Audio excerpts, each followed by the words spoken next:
Hello there. Ready for a riddle? I'm going to rattle off a short list of bads, and you have to think of the one phrase that best summarizes them all.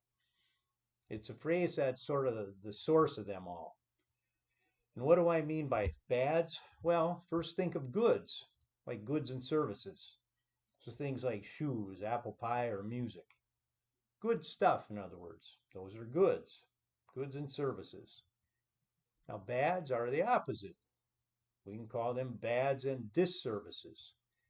And here's the list: noise, traffic congestion, pollution, soil erosion, water shortages, habitat loss, endangered species, job shortages, greenhouse gas emissions, PFAS, endocrine disruptors, resource wars, energy shocks, supply shocks of all varieties.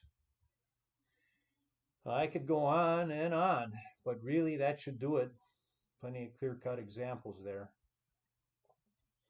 Now remember, you're looking for the single best phrase to summarize the production of these bads and disservices. And I'll give you three clues. First, the phrase consists of two words. Second, it's got nothing to do with politics, so please don't say Republican Party or Democratic Party.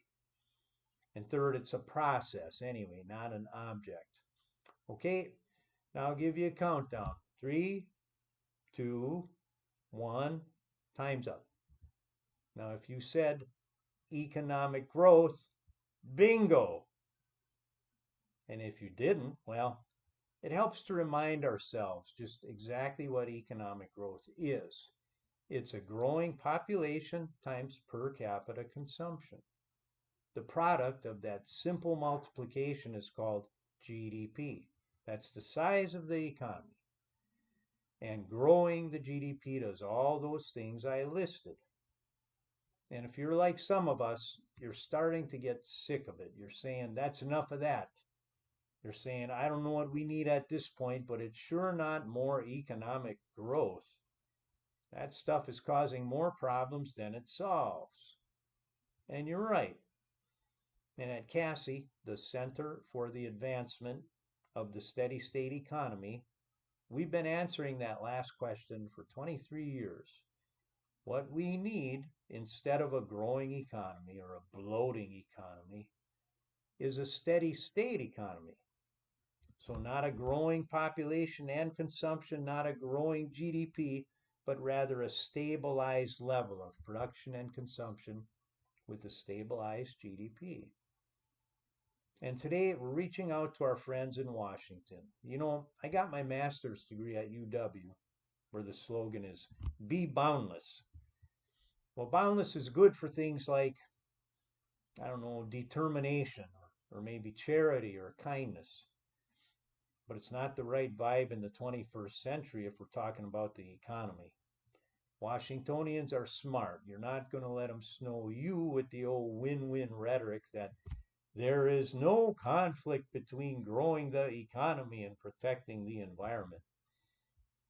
You'll say, prove it, but they won't be able to because there darn sure is a fundamental conflict between economic growth and not only environmental protection, but economic sustainability and national security and international stability. Kind of important stuff, don't you think? Yet, can you think of any other organization out there advancing the steady state economy as the sustainable alternative to growth? I can't either, certainly not as their central mission, and rarely at all. So why not join CASI today? A regular membership's only $25, and we'll send you one of our top shelf books off the Steady State Press. You'll receive our weekly blog, the Steady State Herald, plus our quarterly newsletter, the Steady Stater, where you can read about our policy projects, including the Keep Our Counties Great campaign and our federal level Steady State Economy Act. It's easy to join CASI. Just go to steadystate.org and click on the Join tab in the menu bar. We need your help, and we can help you to put the brakes on the GDP bulldozer with common sense, sound science, and public policy. I'm Brian Check, and for all of us at Cassie, I offer my sincere gratitude for your concern and your support. We'll be proud to have you as a Cassie member. Thank you.